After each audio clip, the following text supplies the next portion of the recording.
All right, guys, it's time for the Next Level Guy Show, a men's interview, interest, and improvement-focused podcast featuring interviews with the greats from all industries to help you better your life. Each week, a new episode features an interview with one of the greats, covering all aspects of their story, from life hacks to tips and protocols that have allowed them to live life on the next level. We then highlight concrete action steps that you can use to improve your life. And now, your host, Ian Dawson McKay.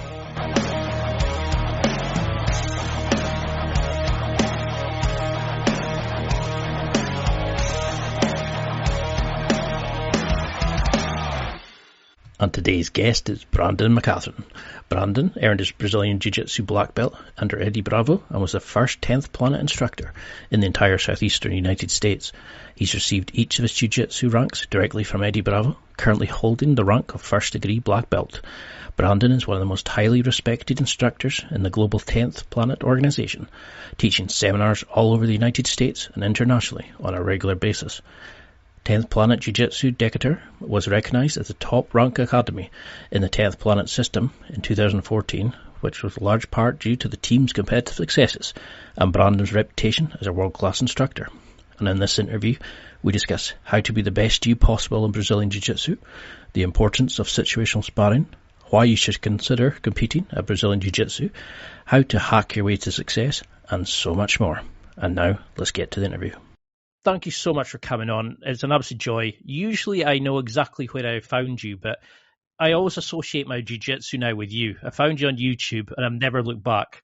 But for people who don't recognize the name, could you give a quick introduction? So my name is Brandon McCaghren. I'm a black belt under Eddie Bravo in the 10th Planet system. Just love martial arts, run a gym here in Decatur, Alabama. Love it. So you started jiu-jitsu later in life than a lot of people. I started when I was 36. What do you think you learn about yourself taking up a new hobby, especially a martial arts, a combat sport, later in life? So I started when I was 26. So I was still young, but I was already kind of past that point of where I would have gotten in and thought that I was fixing to be the world champion or something. You know what I mean? So for me, I just don't think that I was really prepared to appreciate the hard work and like the dedication, and probably just didn't have the stick-to-itiveness that I would have needed as a young man to be able to complete not to say that I have completed, but let's just say to complete the journey from white to black belt. Because it certainly is a weird sport. Like suddenly you get this big sweaty dude lying on top of you, just try to choke you out. And, normally you pay a tenner extra for that sort of thing. But it's a strange thing to do. But I love your 1 minute hack videos that you do. Thank you. And I think they fix so many really holes you don't even notice in your own game. But where do you see people going wrong? Because you've coached thousands of students. Where do you see the typically balls at? Where do you see them going well? Where do you see them struggle in their journeys? I mean, most people just don't have consistency. That's really all it is. Like, I was not very talented.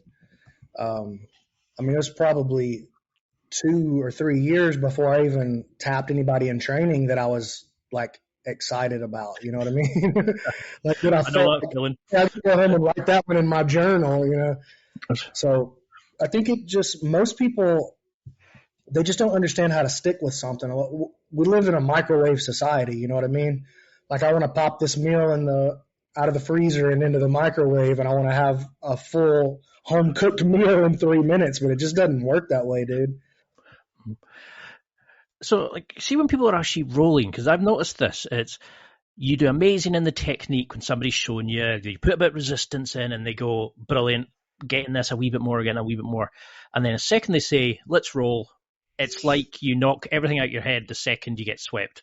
And you forget every single thing, and then you just sit and be reactive. How do you think we can start rolling and remember the techniques? Because you always seem to be in control with a smile on your face.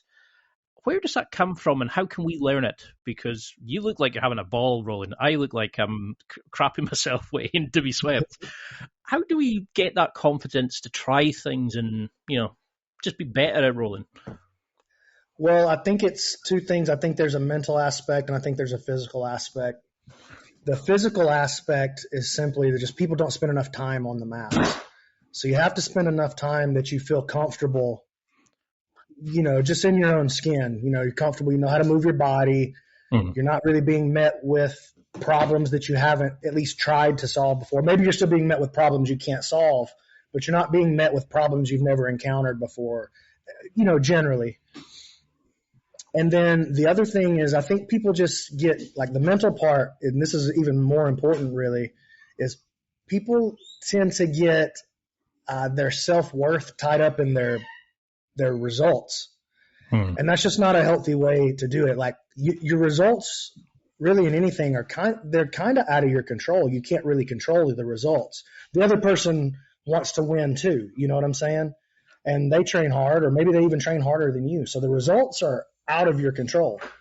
What's not out of your control, what is within your control, is your work ethic, your process, your habits, your, just the things that structure how you feel about the training and the kind of approach that you take to it. So what I always tell my students is, look, we control the controllable, and what we can't control, we let go of. Like, you can't get your self-worth tied up in the results. You can get your self-worth tied up a little bit in the process, because the process is within your control, and that speaks to your work ethic and your consistency and your discipline. Those things you can take pride in and you can wrap yourself up in, because you know that if you just have a good process, you can lean on that process and the process will yield results. But really the results they're not within your control. So are you a fan of learning like concepts over techniques, or do you prefer to have like a set base and, X to Y to Z? Or do you prefer to just know how to sweep so you can keep that flexibility, that creativity? Do you have a preference how you learn or how you would coach somebody? No, I think that's a great question. And I think the answer to that is that you must have both, right?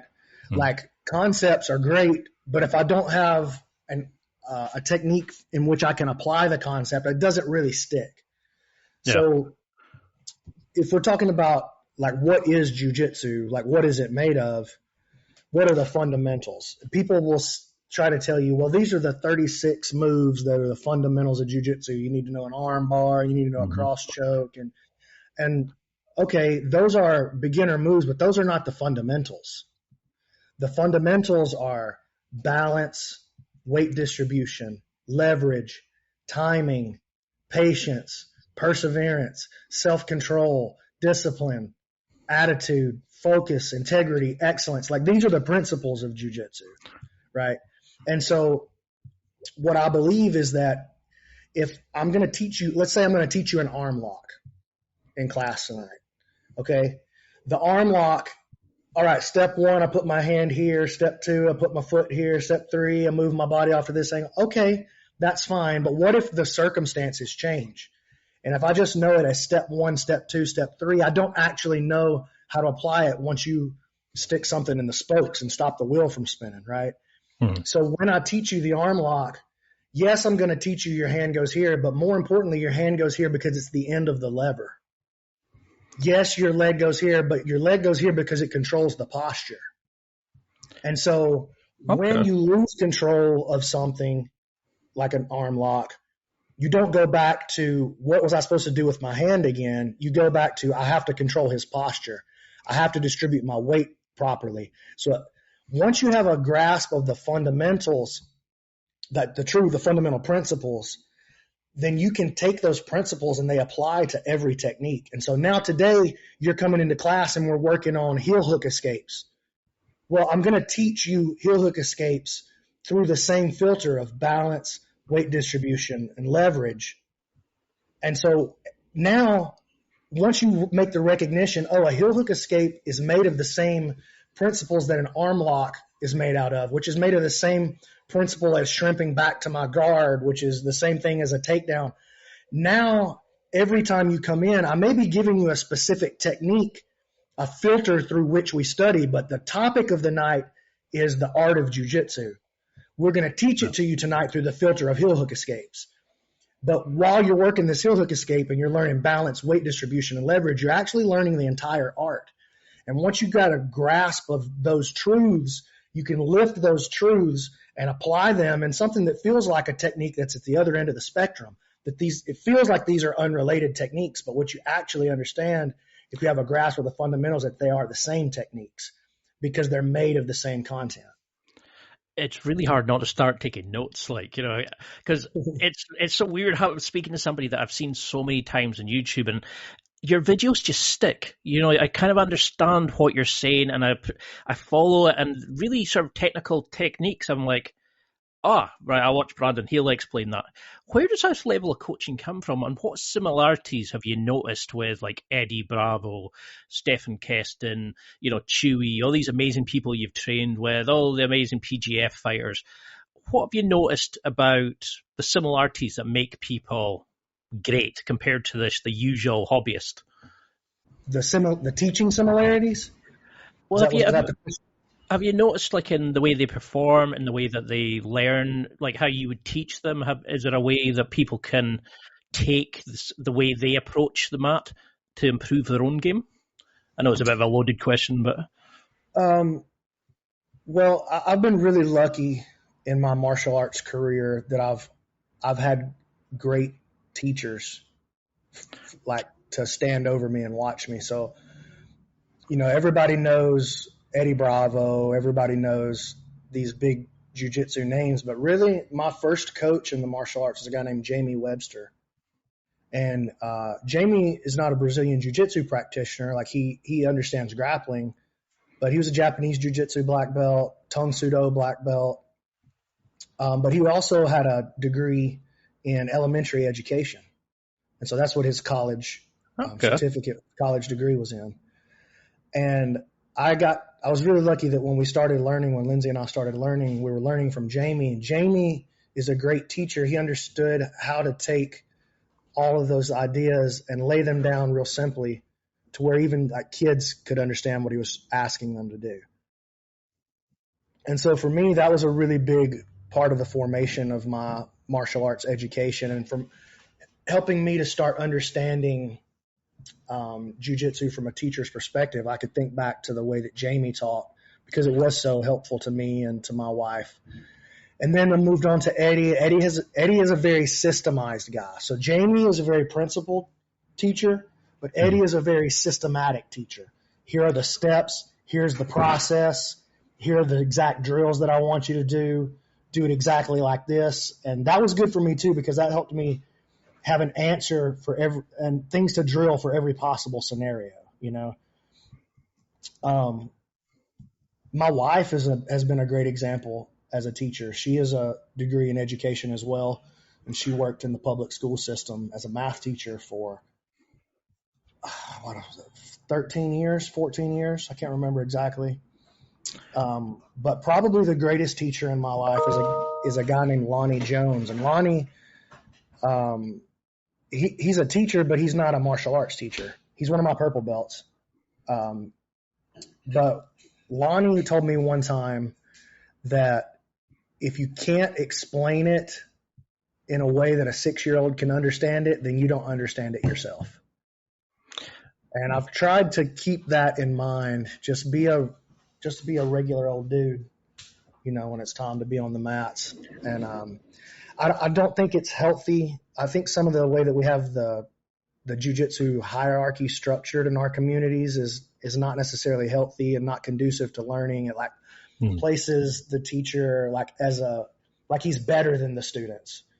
But for me, I'm on the mat training every day with the students. Like I roll every day with the students. I want them. I'm not professor. I'm not sensei. I'm not, the most that I'll take is like, you can call me coach if you want, but my name's Brandon. You know what I'm saying? I don't need you to bow to me or to a picture of my coaches. I don't need you to wear a certain uniform. To be honest with you, I don't need you to show up on time. I'm just glad you're here when you could get here. So if look, you're 20 minutes late every night, dude, I'm just glad you made it. Thanks for coming. You know? And so I think building a culture like that and really focusing on just trying to have a place where everybody enjoys training. I mean, that's the number one, because that's the number one thing you need, is to be excited to come and be on the mats. Like, the most important thing that you could have is a good attitude and a desire to be there. And if the training is miserable, or if you got to kind of, worship me or the coach or whoever in order to get to education, I just don't want to be there. I'm not going to give you my best work. And I think most people feel that way. Yeah, I definitely agree with that, because I started in a Gracie Barra, and it was, bow to this, bow to that, like, and it just felt like, it was like your own private army. You had to wear GB stuff everywhere. And now the place I'm in just now, it's just a case of turn up, you call the coaches by their names, they show you stuff, you just get on with it, you enjoy it. And that's the way jiu-jitsu should be for me. You love situational sparring. Do you find that as like a holy grail to learning jiu-jitsu? Yeah. And just letting people go? Yeah, I definitely do.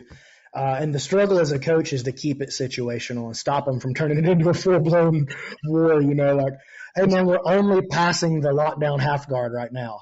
I look over here at your group, and you've turned it into a closed guard battle, or one guy's back on the feet passing. Like, we should have reset the drill already. But, yeah, situational sparring, because it just exposes you to the same scenario over and over again. And so, and I like it. I like situational sparring too, because it takes some of the ego out, where it's like, oh, he beat me, he tapped me. Well, no, he just beat me at this little game that we're playing, this little lockdown half guard passing game. Oh, he got me, and now you can run back into the same scenario and start to A/B test and problem solve. What are the things that are actually giving me problems here? Like, coach is telling me that I need to bump my knees, but I can't even get the underhook. So I can see that that's a big part of the issue, is I'm having trouble getting the underhook. I need to focus on that part before I start worrying about all the stuff we did in class tonight, or I did the thing he did in class, but he's sitting his weight in a different way. So why is this shutting me down? I need to run back into that problem repeatedly. Because when I first started, I was just, if I tapped, it was like the end of the world. I would bitch about it over the weekend. I would sit and dread to go back. If I had a great role and I was tapping people, I was the cock of the north. Like, I was just the BMAC, So, and it's like, so why do you think, guys, why do we tie it up with our masculinity? How do you lose the ego? Do you just get guys to go in and get beaten up by the 125-pound girl just to let them know that it's okay to tap and it's okay to tap early? How do we lose that ego, do you think? I don't think you should lose the ego. I think you need your ego. I think your ego is what keeps you alive and what keeps you concerned with your own growth and actually striving forward. So we don't need to get the ego out. We need to get the ego under control. The ego is just not allowed to drive the bus, but we got to take the ego with us. But he can't drive. You know what I'm saying? What Eddie used to say was that you got to play knee on belly on your ego. You can't let your ego play knee on belly on you. I love that. And I've got a lot of value out of that over the years. But the ego is important. The problem is that we treat, like, especially guys, and I don't want to say that somebody has to compete to be good at jiu-jitsu, because I don't believe that. But if you don't compete outside the gym, you end up doing your competing in the gym. And that's, I think, where a lot of guys fall into trouble. Because that's the thing, is that a lot of guys don't have a challenge in their life. You can order a date online, you can order food online, you can order a taxi. You don't even need to do anything. We've got no challenges really in our lives. So I see that a lot of times, like, all the white belts are going to try to kill each other. And as a blue belt, I'm sitting there going, just calm down. We've got to do this 50, 60 times at a session. You don't need to win every single thing or break my arm just because you've gone the wrong way or something. Just tap, we reset, we go again. Why do you think that is? I mean, how can we build a sense of creativity into it? Because you like to record your roles and review them. Is that a good thing for everybody to do? How do we start to review them? How do we start thinking, are we getting better or worse? Is it a way to kind of know if we're going good? Yeah, I mean, you just compare yourself to the people who are starting after you. You know what I'm saying? Like you're a blue belt, or you're working on your blue belt. You're working on your blue belt. I'm getting close. I feel like I'm getting close. But coach, I just don't feel like I'm getting better. Like, yeah, you're rolling with guys who started right beside you. They're getting better too. Everybody that's already in the gym is getting better with you. You know, they're all working hard too. But when a new guy comes in, could the brand new version of yourself have stayed on the mat and not gotten overwhelmed by that big new power lifter who just signed up? No. But you were able to get out there after 6 or 7 months and stop him from crushing you and making you want to quit to pressure. Yo, that's progress. But I don't know, man. I think people take jiu-jitsu too seriously. You know, I get that it's a serious thing, but also, man, like you can kind of use jiu-jitsu to be what you need it to be in your life. But I think people just get their opinion of themselves tied up in the results that they're doing in the gym. And to me, that's just not what the gym is for. It's never what the gym has been intended to be. The gym is just a place to train. But if you need to test yourself and find out who you are, you don't do that in the gym. That's dumb. These are your training partners, not your opponents.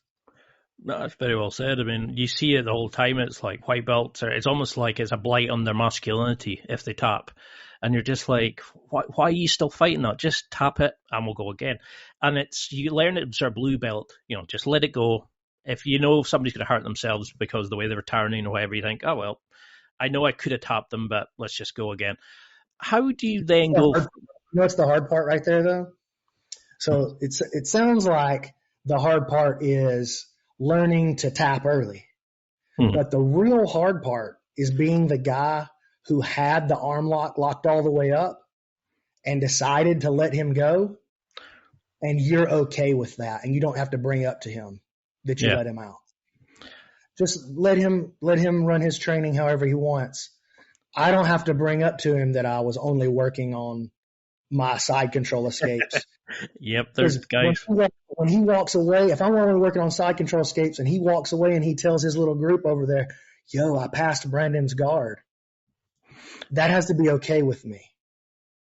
You understand what I'm saying? I think that's a harder part of the ego than learning to tap. I think that part's pretty easy. I'm going to break your arm if you don't tap. You'll learn it one time and you'll learn it well. Because I used to do that. Like I'd be like, "Oh, it was a crank," or "You passed me because I was working on it," you know. And I was thinking, try to justify it like my own bullshit to myself, and I was like, yes. It's dangerous. It's dangerous. You don't notice it till you really get to sort of blue belt, where suddenly there is the wide gap between blue to purple. You know, white you get to blue with time served in a lot of gyms. So at blue belt, how do you keep the momentum going at blue belt? How do you keep that, you know, I think they call it blue belt blues. How do you keep people focused at that point? You know, I mean, how do you get them to realize that jiu-jitsu is a great part of life and re-spark them, you know, get them to just chase the next level of progression? And I hate myself for saying that. I think it's back to what we talked about earlier. I have to make the gym a place that you want to be. So if you're in an environment that you don't really want to be, because here's the thing, like, we're going to work. If I love something, I'm going to put the extra work in on it. Mm-hmm. If you give me a task and I'm not excited about it, listen, I'm going to do a good job for you, but I'm probably not going to give you an 80-hour work week on it. You know what I'm saying? But I will go above and beyond to complete a task, not just to complete a task, but to do it to the fullest of my ability if it's something that I'm passionate about and excited about. And if I don't want to be in the gym, if the gym is a place that stresses me out or there's somebody in there that gets on my nerves and I don't want to deal with their garbage tonight, I'm not going to be excited about being in the gym, you know? And so I think everybody in that kind of late beginner to intermediate stage, especially, you start feeling that, well, what's the technique that I need to work on that's going to help me step to the next level? What do I need to work on? My guard passing? What do you see that I need to work on, coach? Well, honestly, at purple belt, you still suck at everything. You know what I mean? So just pick the thing that's going to make you excited to show up and do extra work tomorrow and start working on that. because then you'll show up and you'll do your best work this way. Look, purple belt, you're terrible at everything.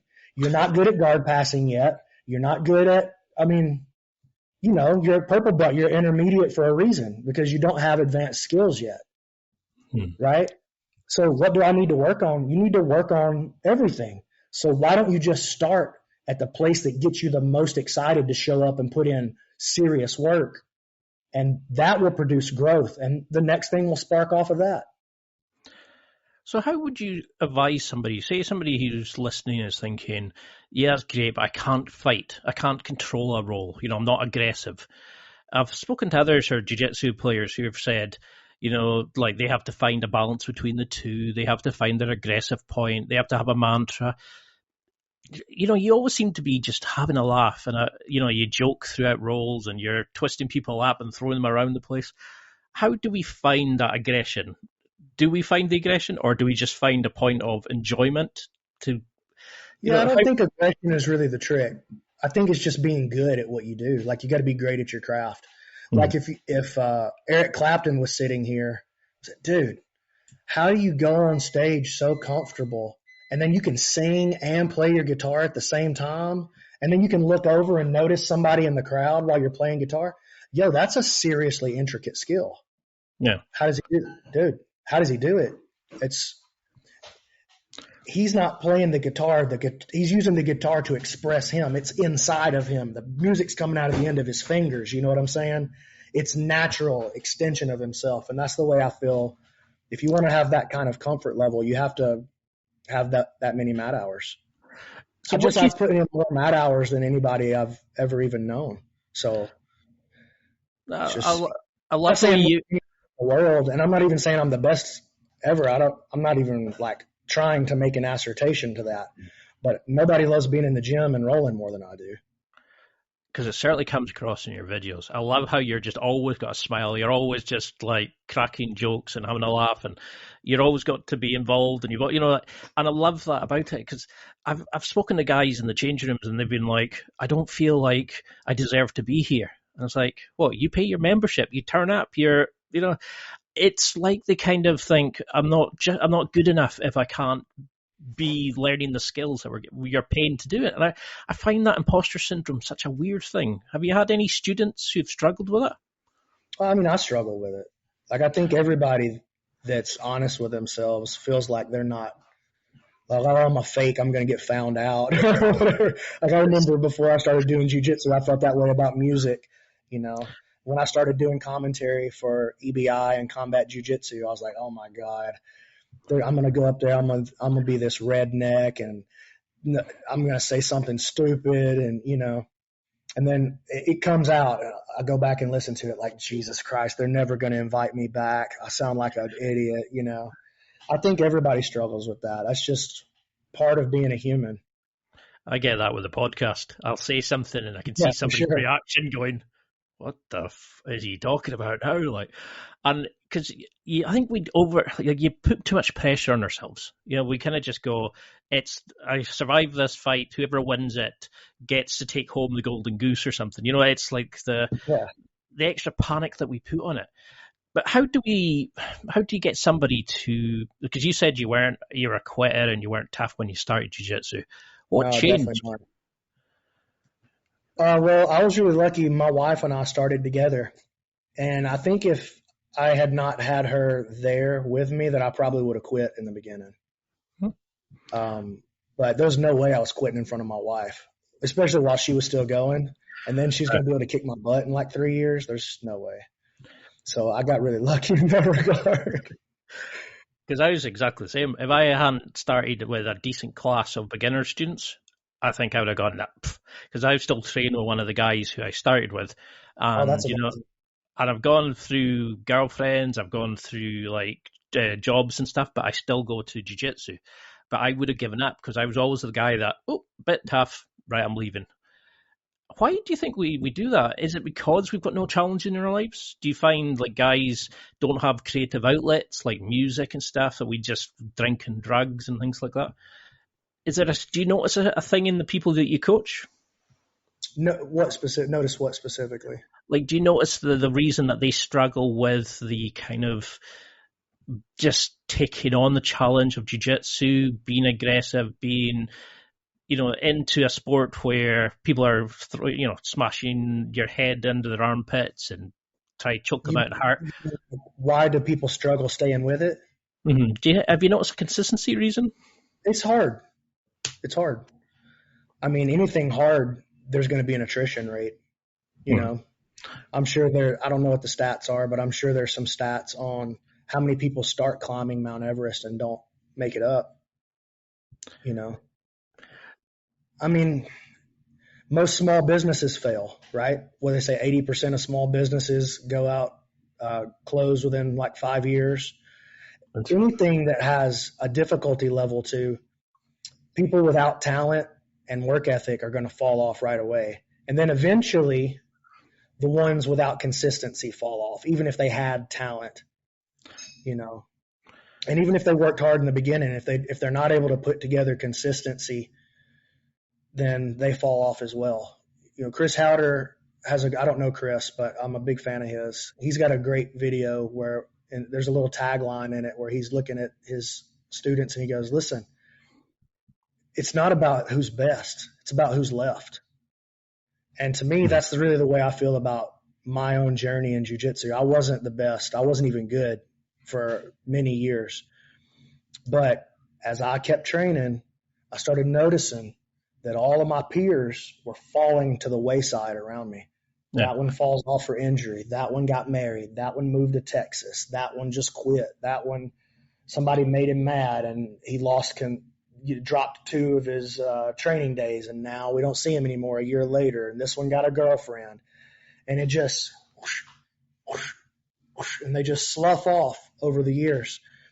But it's not about who's best; it's about who's left. And if I just kept showing up and putting in meaningful hours, so people try to judge jiu-jitsu by how many years have you been training? Or how many days a week do you train? How often do you train? And I think that's a bad metric. Because if you come twice a week for 5 years and I show up 5 days a week, 2 days, I'm going to pass you in 6 months. You know what I'm saying? So I think what we need to be thinking about if we're going to measure is we need to be measuring in terms of meaningful hours. So what kind of parameters then would you set on, is it turning up and just enjoying yourself? Is it turning up and, how would you kind of review your parameters of turning up for success? Like what personal characteristics would you give to it? For myself it just depends on who I'm talking to. It depends on your goal set. Like, hey, Brandon, I want to be the world champion. Are you sure you know what you're asking for? You know only one person in the world can be the world champion, right?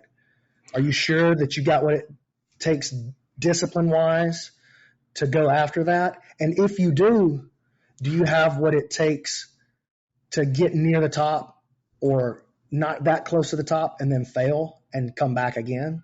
Because the world champion is one of one. Brandon, I want to make it to the UFC. You sure you want to do that? So it just depends on the rule set. What's your goal set? What are you trying to do? Man, I'm just trying to lose 20 pounds. Oh, well then that looks totally different than this guy who just told me he wants to be a professional MMA fighter. You know what I mean? And so I don't see a reason. Why should I talk to the guy who just wants to lose 20 pounds and get out of the house 2 nights a week, just for stress relief? Why should he have the same goal set and like the same demands on his training and his diet and his work ethic that somebody who's trying to fight for a living has? Like, that doesn't make sense to me. So it just depends on the goal set you give to. Like, for me personally, my goals with training have changed many times over the years. In the beginning, it was just about losing weight and getting in shape and doing something with my wife together. And as I got more and more involved in it, I wanted to I want to win competitions. I want to beat people. And then as I got deeper in that, I want to learn how to fight. And then, I want to start rising up. I want to win some competitions at brown and black belt. I want to start tapping these guys in competition. Then I eventually after a couple of injuries, the competing, that bug just kind of waned, and I didn't want to deal with, the potential risk of injury, but I still want to be on the mats. I think there's so much to learn, and it doesn't mean that I don't want to train hard and push myself, but my goal showing up now isn't necessarily to be the best guy in the room, right? Like it's my school and I got good students, I got other black belts that train with me, but if the idea is, man, I wonder if I can go in this room and beat everybody, well, then I should just quit now, because I can do that now in my room. I'm not saying I can do that in every room in the world, but at my gym, I'm the best guy, So if the goal is to be the best, then I've got no other goal to strive for. But because the objective is to enjoy and deepen my mastery of the art, the results don't matter as long as it doesn't matter if I paint a great picture as long as I show up and paint. I can work on becoming a great artist, not on painting a great picture. Because when I changed gyms recently, that's what I struggled with. I went from a Gracie Baja where I could just stick to the same kind of moves and kind of control people because I was a big fatty and I could pressure pass my way in and, north-south Kimura, bang, bang, done. And then suddenly we moved to this new gym and it was like, they're all competitors. They're all like, six-pack freaks. And I was like, whoa, it took me a while to get used to just getting back into doing jiu-jitsu, but I've learned so much now that the skill development is the joy of actually doing jiu-jitsu. It's not thinking I'm going to be the best martial artist in the world or anything like that. It's actually just my own personal journey. And I think that's what really comes across in your videos. It's you teach people in such an amazing different ways. It doesn't matter what level they're at. You seem to be able to let them connect with them. And do you think you're like your other sort of martial arts that you've done, like Sun Tzu Do, I think it was, and other ones like that. Do you found that like that cross training has kind of taught you about being a better coach? Like, where do you think your style of coaching comes from? Yeah, it comes from the guys that I've learned from. I just am emulating what they've given me. Jamie Webster, Eddie Bravo, Lonnie Jones. Those are the primary folks. It's time for a quick break. There are millions of potential products to buy, so how do you know which ones are worth your hard-earned money? Simple. You go to nextlevelguy.com/affiliates and explore those that will transform and improve your life. You'll find deals, listener exclusives, and special offers with some great companies. Recommendations are 100% honest and only on items Ian has tried or believes in. The companies showcased will make you a better man in all areas of your life. Simply go to nextlevelguy.com/affiliates and level up. How are you finding the podcast? Are you enjoying it just now? Are you finding that quite like it opens up your new avenue of thinking about jiu-jitsu? Are you enjoying doing it with your wife and kind of just exploring jiu-jitsu more in a way? I love that. I love doing the podcasts. I like just that me and Lindsay get to sit down and do just hang out together. She's my favorite person in the world. So I know most people don't like their wife, but I happen to really, really like mine. I think I would be a zero in life without her for sure. So yeah, just anytime that I get to just spin. And then I like that, I have a happy marriage, and that's like the most important thing in the world to me. And I like being able to put that as an example out into the world of like, we enjoy being around each other.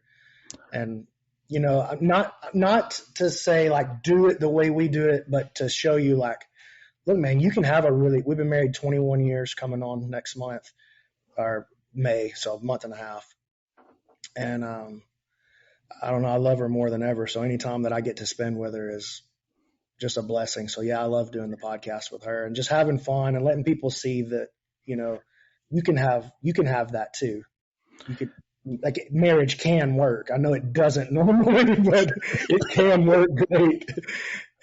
No, I love it because like it certainly comes across in your like the podcast videos. You have such an awesome relationship, and I was like, that's the sort That's of thing I'd love to do. To have somebody who wanted to do jiu-jitsu, who would put up with my podcast, who would put up with me. You know, I know I look like God knows what with my hair at the moment, but I mean, it's like I'm single now, and I couldn't find somebody who wanted to come to jiu-jitsu as well. You know, they wanted to yeah, watch grabs reruns and stuff. How do you find somebody like that? What tips have you learned about sharing jiu-jitsu and a partner? man. I don't know. I don't see it work out usually, to be honest with you. Like Lindsay and I, we started together. We started on the same day. It was her idea. She's like, Brandon, you're getting fat. I didn't marry you so that you would die 20 years before me with a heart attack. I signed us up for martial arts classes. Okay, I guess we're doing martial arts classes, and here I go. I think the main thing that I see that makes it fall apart, like when guys are trying to get their girl into it, is me and Lindsay, we started together, so no one was ever the expert trying to teach and talk down towards the other one. You know, like, look, I got this. Trust me on this. Like, we were both ignorant together. And as we progressed through the beginner stages, we did that together, and we went intermediate together. So we were experiencing the same things at the same time, because she's been training this whole time too. I mean, she's been training for, like I said, since the day I started. I just am obsessive.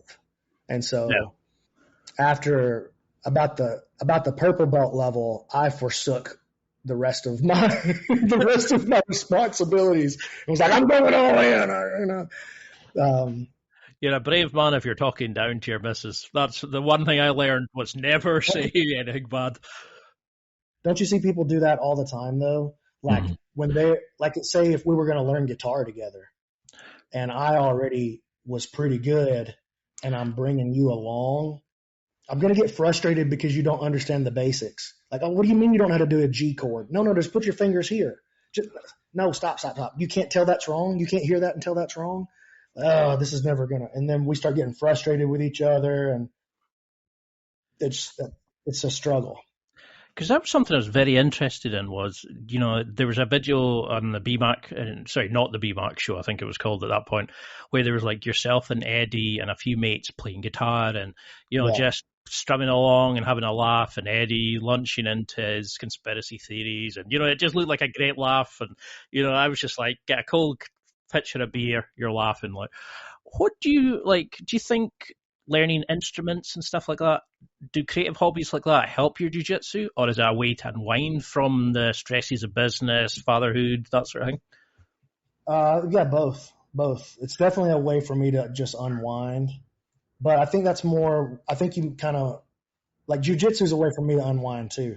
Once you have a skill and it's kind of like you can do it unconsciously, then you can meditate with it. It becomes like meditative response almost. So like, you're like, oh, Brandon, you're always looking around when you roll, cutting up, having fun. Well, I'm not even really paying attention to the round. My body's just responding. I'm watching that round, or I'm cutting jokes with the camera or whatever, but my body's doing what it's supposed to do unconsciously, especially with like a beginner or a blue or purple belt, right?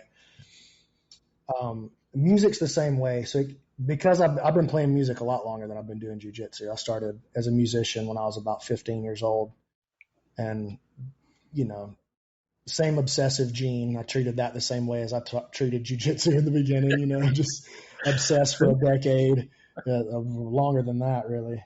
But, you know, just stay super obsessed for a long time. And then you have a skill that you can kind of, like you said, stress relief and meditate with.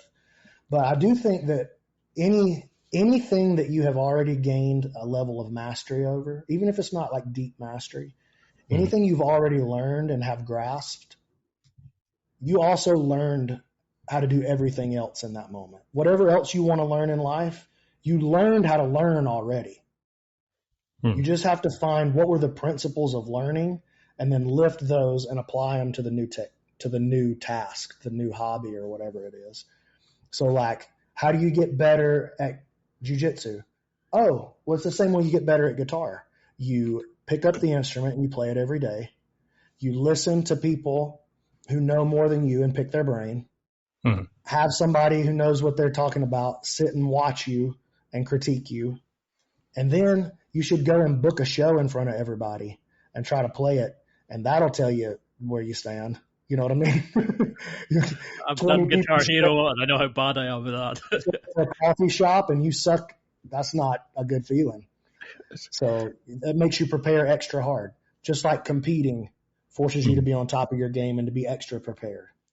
But all of the how you learn anything is how you learn everything. So if you already have learned anything, you know how to learn everything now. It's just applying the formula across to the new skill. So what would you want people listening to do in addition to turning up and training? You know, is there kind of things we should be doing off the mats? Is there recovery, mobility? Should we be, is there like a list of things you want them to do? Because like some people say yes to instructionals and others say it's cheat, it's you're a bit on the side and you're cheating on your class, this kind of thing. Oh my God. What do you think? What would you want people to do away from the mats and to benefit their jiu-jitsu? Get as much healthy rest as possible. Don't drink alcohol and drink plenty of water. Those are the best things you can do for your jiu-jitsu. Like instructionals are dope. That helps. The best thing you can do for your jiu-jitsu and for your health and your life is stay away from alcohol, drink plenty of water, and make sure you get lots of healthy rest. I love how it's so simple, and it's I think because I'm at Blue, I keep imagining there's some special treats and things you need to follow, and you're just just go on the mat, enjoy it, see you're improving. Do you think we all need to compete? I mean, you mentioned before that you don't need to, but what do you think? I think everyone should, though. I think everyone should. I don't think it's absolutely a necessity to study the art of jiu-jitsu, but I think if you plan to teach somebody else one day, then you must compete. Yeah. Because they're going to have experiences that you're not going to know how to talk to them about. No, it's a very fair point. I mean, what do you think of coaches who don't compete or who are not sort of, they don't push their competitors towards competing? Do you think they miss out a vital part of jiu-jitsu? I don't think you should push your people towards competing. I think you should encourage it and let them know, not even that it's expected. It's not expected, but it is encouraged. And here are the benefits that you'll gain from it. And here's some of the things you'll miss by sitting it out. But do you have to? No, you don't have to. And your question, what do I think about coaches who don't compete or who never did? I think that those tend to be the coaches who try to live vicariously through their students because they were too afraid. Let's be honest. That's what it was. Because they were too afraid to go and compete themselves. They never struggle with those feelings and they need the validation, but they can't go grab it themselves. It's too late. And so they push their students. And those tend to be like the most toxic training environments in my experience. 90% of the most toxic training environments are from coaches who never competed themselves. Because I can remember when I went to the gym before the one I'm in just now, I did a couple of trial lessons and I felt like I was a bit of fresh meat. It was just, they only focused on their top competitors. Everybody else was just like an afterthought. And it was just you felt like you were in a prison riot or something. You were kind of like, whoa. Hey, listen, I think there's a place for gyms like that. I got no issue with gyms like that. But you got to kind of know what you got and what you want, what your goal set is for the gym too. So hey, I only want to work with people who want to be world champions. Oh, no problem. You're not going to have a very big gym. You're not going to impact nearly as many people. And by the way, that's totally fine. But you need to know what you're walking into right here. Oh, I want to really cater to the beginners. Okay. But just know every time somebody starts peaking out and getting pretty good, they're going to move on to harder training somewhere else. Not a problem. But, we got to be honest with ourselves about what our goal set is as coaches and gym owners too. I mean, you've competed in NAGA, you've competed in IBJJF. What do you find is a sort of a good way of training towards these things? How do you overcome the fear? I know it's a difficult question because it really depends on the person, the competition, but is there kind of set rules or a way of approaching competitions, do you think? Be in the best shape possible is the number one rule. Cardio is the mother of all technique. It doesn't matter how good you are. If you can't lift your arms because you're so tired, then you're not going to be able to pull it off against anybody, no matter how unskilled they are. So step one, the shift from training in the gym to competing is cardio is the mother of all technique. And then shift number two, and this takes a while. This takes experience in competing. But competing is a skill set unto itself. There's the skill set of being good at jiu-jitsu, and then there's the skill set of competing. Those are two separate skill sets that you're going to have to acquire to be a world champion or to be excellent in competition. You're going to have to learn how to compete as well. And part of that is coming to the understanding that all those horrible self-doubts and crippling fears and sick feelings that come up in your stomach and those excuses that are coming up in your head on competitions on Thursday and on Saturday and on Thursday, I'm thinking about, man, maybe my ankle is hurt. Maybe I do need to pull out of this thing. All those feelings and all those thoughts, your opponent is having those too.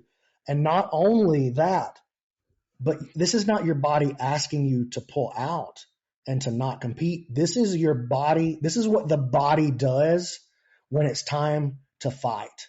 Your body is preparing you to fight. And once you become friends with that, everything becomes much, much easier. But this is a hard saying. Who can understand it? You know what I mean? He who has ears to hear, let him hear that this has not come easy.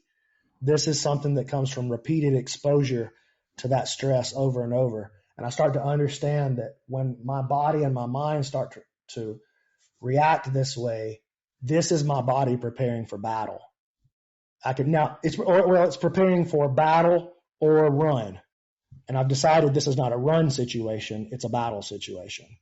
And so that's what the body has to, I need that adrenaline. I need my heart rate to get higher. It's supposed to get higher. I'm about to do real work out here. Because I've certainly noticed a lot with the top competitors or the top coaches, they say is just you're going to feel the fear anyway. Accept it and just deal with it because it's not going to go away. But use it as a kind of way of building up to like the competition to get going. Coach, I don't want to do it. I'm afraid. Well, you're just going to have to do it while you're afraid. It's time's still going to pass anyway, so you may as well. Look, and that's another thing from Chris Howder. He's like, hey, listen, man, you're going to be something in 10 years. You might as well be a black belt. Rather than filled with regret. Yeah. Just don't quit. Because then you went the extreme. As once you stopped competing, you then decided to create your own league. You're like the PGF. Crazy person, though. How did you find that transition from competitor to, I don't know. Well, I don't know. It's been a very interesting couple of years. I don't know what I'm doing, bro. I don't know what am I thinking? Trying to start a sports league? That's madness. Because it's doing an awesome thing. I mean, and have you noticed a similarity in the top competitors, the people going wrong? Have you noticed, like, has there been some people that surprised you? Has there been great fights that you would recommend for people to check out, do you think? Oh, within the PGF? I mean, I feel like I've through 3 seasons of this thing and dealing, because, it's competing every night. Like each guy is competing 12 times. There's 24 people and they're all doing 12 competitions and just to qualify for the tournament. And then we've done that 3 different times. I mean, I've seen every level of competitor and every level of fear and nervousness and handling it well and handling it poorly and crying before the match and crying after the match and puking before and after. Like, yeah, I mean, the lessons that I've learned from this end of it have been so numerous. I would have trouble even finding a place to start. And so where do you see has it reinvigorated your approach to jiu-jitsu, being the businessman as well as the running the gym and stuff like that? How has it affected your own jiu-jitsu? I've never needed my passion for jiu-jitsu to be invigorated. I love jiu-jitsu more than I ever did. And I've had moments where it wasn't going well, but Yeah. I've never felt like maybe I should just hang this up. Like, I have, just like everybody else, oh man, what am I doing? Like, I'll just keep getting hurt, or I can't win at this level, or, we all go through those things, or maybe this is not what I want to do with my life. But my passion for trying to get better at jiu-jitsu has never waned for a moment. I feel stronger than ever that I just want to dive as deep as possible. I love it more than I ever have. So where do you want to take the BMAC brand? Where do you want to take the PGF? How do you want the evolution of this? Because, you seem, for somebody that said that they were struggling with imposter syndrome, you have you're loved by the community, you have thousands and thousands of fans. What do you want to do with it? Are you just enjoying where you are now, or have you got a plan on how you want to take this? Do you want to see the PGF everywhere? What would you want to see the next 5 years, say? Well, I think the main thing that I want is I just want to leave legacy for my kids and my students and my grandchildren and my grand students, and it's whatever lineage comes down after me. I want them to be able to look back and go, okay, that guy, he was serious about this, and he left us an example to follow. And I think that the PGF is a much larger idea than just the Brandon brand. So, yeah, we have big plans for the PGF. We just dropped a bunch of money on new production studio setup, for the gym. So we're installing basically like a permanent production studio in the warehouse section of the gym. And yeah, we're trying to go to the next level. This next season 4 is going to be really similar to what we just did in season 3. And because of the way we're setting it up, I don't really need sponsors because of the revenue model that we've built. And that's good because that allows me to grow it and do it exactly the way I want to do it. And I don't have to worry about going to find sponsors to make it happen, or to make it bigger. I need to find bigger sponsors. I don't really have that problem. What we need is just eyeballs on YouTube. You see the quality is improved so much in each season. It just, you see them getting better and better. We got a long way to go. We're still just, I think we got 7 people on the media team. There's still just 7 of us. So all that work that you see come out, that's all done by a small team. But we're constantly improving.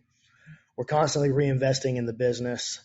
I don't need much money. I'm not a money and stuff type of dude. I just need to train and see my people.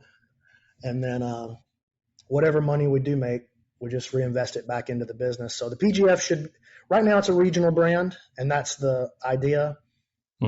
But as we grow and we learn more and more, I definitely want to take it into a national brand where we have the PGF going in all 4 corners of the country as qualifiers and then coming together for a playoff.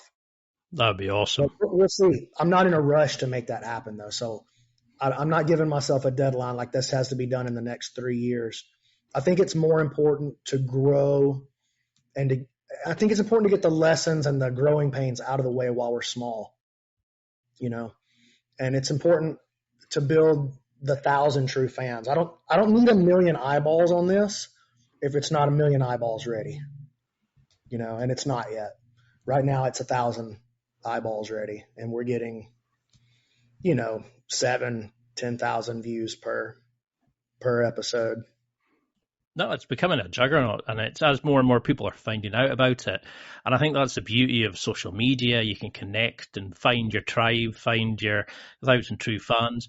How do you juggle it all? How do you juggle being a dad, competitor, a coach, running your own business, social media, all this other stuff? Because it's non-stop. Yeah, it is nonstop. I tell people all the time I live off balance on purpose.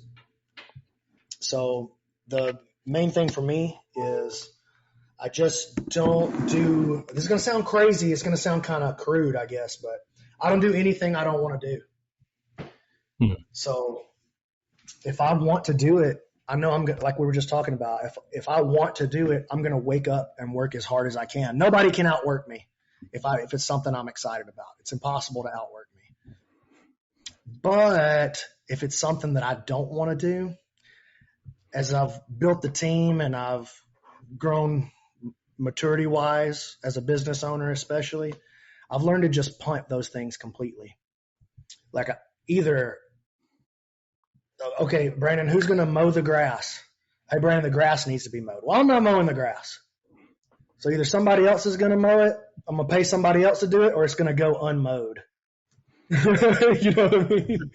So, but just for example, you know, but it's that way in the business too. Brandon, we need to get this, we need to be posting to TikTok every day. I'm not posting to TikTok. I don't care about TikTok, but it needs to be done. But it's a part of the strategy. Okay, well then that has to be delegated out because I'm not spending any of my time on TikTok. You know what I'm saying? So just for example. No, okay. If I'm not passionate about it, I just punt. I suppose that's the great thing about being a good coach is being able to delegate and to kind of, you know, move it about. I mean, I know we're just touching the surface, so I'd love to get you back on and really get into like jiu-jitsu and all that kind of stuff.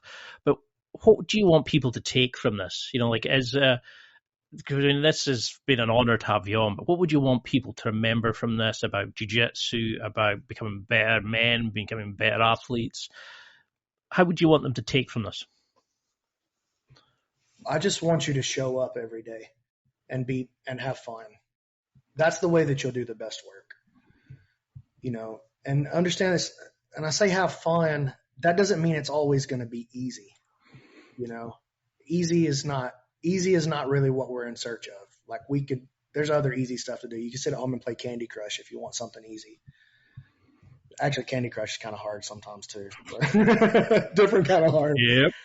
But you know what I mean? Easy is not what we're after. But consistency is going to offer you the joy that you're looking for out of jiu-jitsu can only be provided through consistency. And I'm telling you, if you're in a spot right now where your training environment does not make you want to be there, then you need to find a new place to train because you're not going to hit the levels that you're capable of if you don't enjoy being in the gym. And if you're in a situation where, well, I can't just go to another gym, then you have to start being the change that you want to see. You have to start providing that change and setting the example. You're going to have to take some leadership to it. And I guarantee you that people will start to react around you over time. That's what I did. I love it. And as somebody who started jiu-jitsu late and has built a juggernaut of a brand and the PGF and is just going from strength to strength, I think you're doing an amazing work. But for people who want to get in touch, follow your YouTube, connect with you, follow the PGF, how do we do it? You know, like how do we find you on Instagram and those sort of things? Yeah, I mean, I'm on every social media channel, Instagram, Facebook, TikTok. I have content on all of those places that goes up every day. If you want to see my content, the free stuff, YouTube is your best play. We had like a 3-hour meeting this morning where we laid out the whole, where we laid out the whole YouTube content strategy for the coming year. And we got some really big things coming, starting next month. Got some shifts that we're making that we're very, very excited about. If you want to get a look at my actual jiu-jitsu and my teaching and see me rolling and training and all of that, the best thing to do is to go to www.brandonmc.ninja and get on that Jedi archive. And if you're just looking to interact with me, I do most of that on my Discord. That's the best place to get into the ecosystem is the Discord.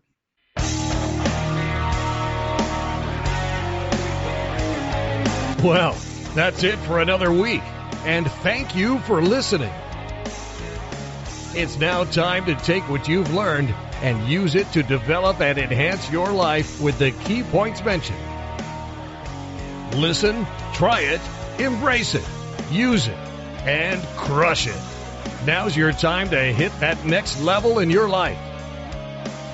If you liked this episode, then please leave a comment on the show notes or a review of the show on your podcast platform. Everything helps evolve the show. Until next week, keep seeking the next level in your life.